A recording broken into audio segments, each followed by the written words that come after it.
This is Good Morning Trinidad and Tobago on CTV and Talk City 91.1 FM. I want to change the discussion now and get into violence prevention. I have with me Dr. Pat Elder, who is the founder and director of Elder Associates Limited, and I also have Dr. Natalie Humphrey, who is a clinical director. Good morning, ladies, and welcome. Good morning. Thank you very much. How are you all this morning? We're well, Very thank good, you. thanks. Palmer, Elder and Associates. Elder Associates Limited, my apologies. What is that about? What is that organization? What is the organization? Well, we are celebrating 25 years of providing psychological services in Trinidad and Tobago in September, which is next month. We are a group of psychologists who came together back in 1993, and the idea at that time was to provide confidential, professional, psychological services to our community. We are better known for our design and implementation of employee assistance programs, and we've been providing that service to the public and private sectors since 1993, 1994, or thereabout. So we are in Trinidad and Tobago providing that service, and throughout the Caribbean we have consultants who provide the service on our behalf. Now, confidentiality you will find in our logo, Rishi, because we know that that is a real issue for our population. We are, I think it was one of our Calypsonians who say that we are quite precocious. Yes. Indeed we are as a people. Yes, I think it was Denise Plummer who said that, if I might quote her. And we love to talk about other people's business. So therefore, in our business, which is psychology, we are forbidden talk about other people's business with others other than with the client and maybe with our supervisors. So confidentiality is really the backbone of our work, and accessibility, of course. So we are accessible, our psychologists who we hire are accessible to our clients on a 24/7 basis by phone, and we have offices throughout Trinidad and Tobago, in South, in Tacarigua, in Tobago, and of course in Port of Spain. Just give me a little bit more information about the employee assistance programs. What does that entail? Well, EAPs, as they're fondly known, are programs that are designed for specific organizations, because every organization is like a little country, even this one, right? You would say that? You agree? Yeah. So you have your norms and your language and your culture within the organization. And employee assistance programs provide support for those employees who may be experiencing some difficulties, some problems, some concerns in their personal and or work life. Yeah?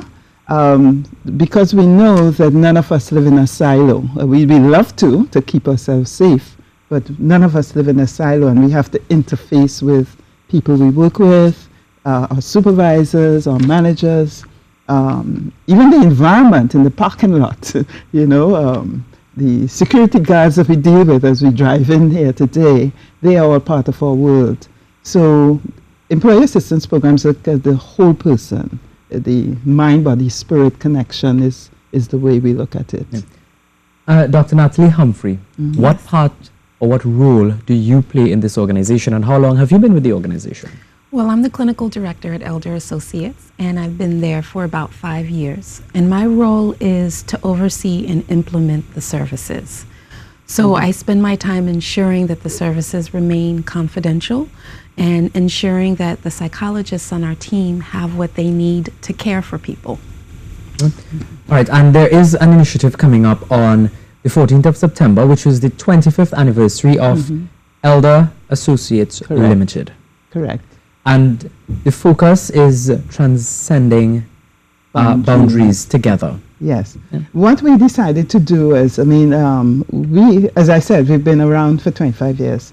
And we want to rebrand the company in our 25th year. And really look at how we could educate our population on certain issues that are of importance to us. And all of us in this room and elsewhere know that the primary concern of most of our citizens is violence and crime. So we hear a lot of talk about what we could do and what we shouldn't do and what the police should do and, etc. But what we have devised as a company is an approach to prevention of violence, not just crime, but violent behavior in all its myriad forms. Because we know that if we can recognize when those what we call red flags are occurring, maybe there's something we could do to offset it, to prevent it from occurring. And Natalie can speak more about the gist of the content of the conference because the theme really speaks to violence prevention and integrated community approach. Because we know that one person can't fix this.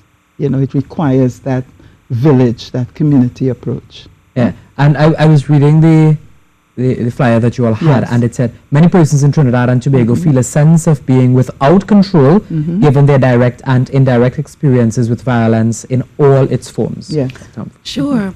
I mean, one of the services that we provide is counseling after someone has had a tragedy, but we also go to the workplace when a tragedy has occurred.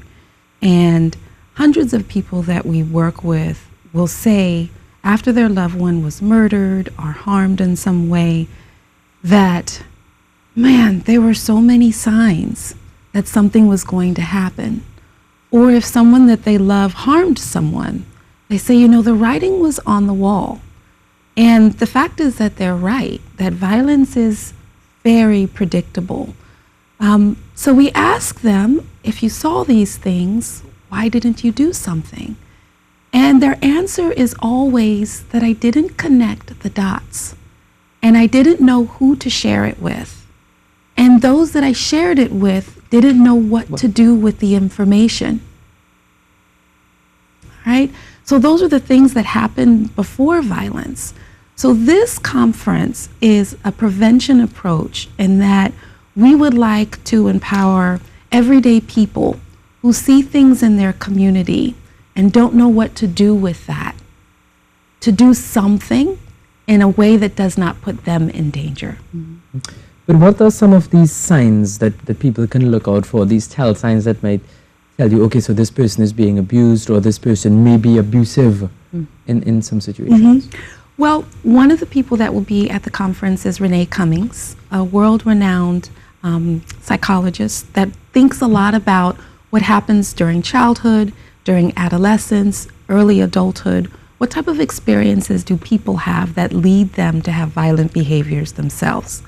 So she will be providing a workshop that will help our attendees to understand when violence may occur, right? So one of the biggest signs is when someone has been exposed to trauma themselves and that trauma hasn't been addressed. So we know that people who grow up in homes where they see their father beat their mother are more likely to use violence to solve their own problems when they get to school. And violence against your classmates can become violence against your partners later on in life. So that's a small example of the type of things that Mrs. Cummings will help us understand. But we'll also have Dr. Sharon McNichol Gopal, who is a world-renowned psychologist who has implemented programs throughout the Caribbean that have reduced violence by recognizing those signs and treating those signs with a different approach than just law enforcement, but actually developing mental health programs that can recognize these signs and treat them early on so that people can make healthier decisions. And when you get this information, as you mentioned, if a child sees his father being abusive at home, would probably use the same approach with peers, and it can develop into something more serious or as serious, abusive to his partner. If I am seeing that, who do I tell? Because as an onlooker, I would always think, that is not my business. I mean, you may want to know what's going on, as you said, but is it really my business? Well, with all type of violence, not just domestic violence, the reason that it's your business is that it will impact you eventually. When someone I'll give you an example. There's a woman whose grandson was murdered recently. And since then, if the murder occurred in her home, she's not been able to go back home because she's scared. After several months, she worked up the courage to go back to her community, and all of her close friends who used to be there for her are afraid to talk to her because they're afraid that they will be impacted by that violence. So what we find is that communication about risk can prevent violence, but people are scared, and they're scared to communicate. We have a speaker named Rick Shaw, who has provided a system in many cities and throughout the United States to create a platform for communication and connecting the dots among people from a variety of backgrounds in a safe way. And so we'll be officially launching a community-based program that is integrated because it uses professionals from a variety of backgrounds and everyday people with a variety of experiences to connect the dots and find ways to prevent violence in communities. So this conference that you would be having, is it open to the public? Yes. You too. Yes, it is. Because I'm listening Yes. and I'm trying to think about situations where I may have seen somebody or interacted with somebody who have come from an abusive home or acted out in a way, and then you think, I wonder why this person is acting out this way. And then 2 minutes after, you're like, you know what, that's probably just how they are, and you never really sit to think that, you know, this person may actually have problems that we can help with. Yeah, and that person may be at risk, not only for harming self, but for harming others. You know, so we might say, well, that's none of our business, but it is our business because the person they may harm may be you. Yeah. I don't know if you would be able to tell me this, but as you said that, it came to my mind with the amount of crime in Trinidad and Tobago. Do you think that how we approach people who may have problems contributes to the crime situation? If we are to go into the prison, do you think if we speak with people, we would get that they have come from an abusive background or something like that? Well, everybody has a history. Everybody has a story. Everybody has a story to tell. And none of us grew up in isolation. We grew up in an environment. If we grew up here, we grew up in an environment that has all kinds of factors that affect our development, positive and negative. So wherever you go, whether it's the prison system, whether it's your schools, whether it's your workplace, no matter who you speak with, they have a story to tell. Yeah. And I mean, we have a story to tell. I have a story to tell. You know, nobody's life is a saturated, perfect, exactly. and easy. We all have our challenges. Now, how we manage them, how we cope with them, has to do with how we were educated. So if we were educated as to how to manage, as Natalie just said, our own feelings of anger or rage or dissatisfaction or what have you, then most likely we would use those methodologies.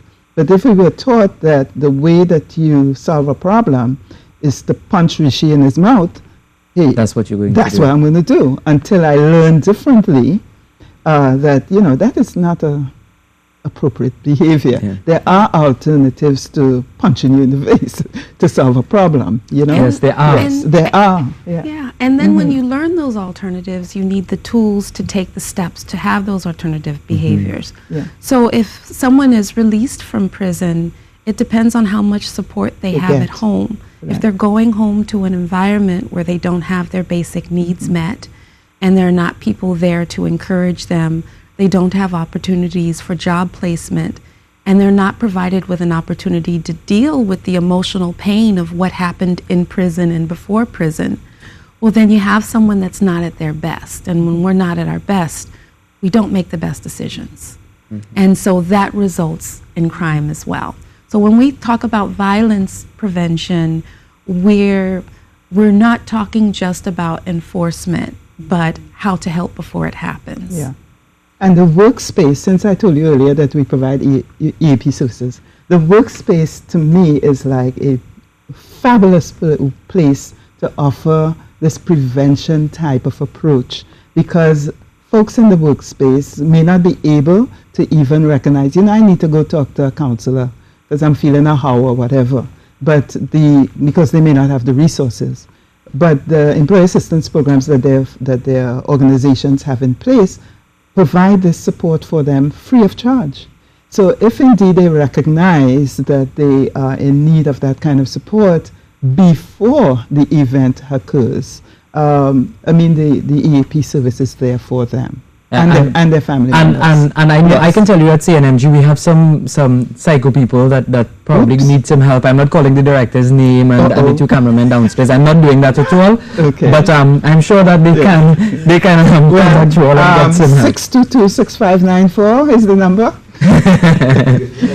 As it relates to the conference, the 14th of September, the 25th anniversary of Elder Associates Limited. Can you give me some information as to how people can get involved? Yes. If they have to get a ticket, where is it taking place? Okay.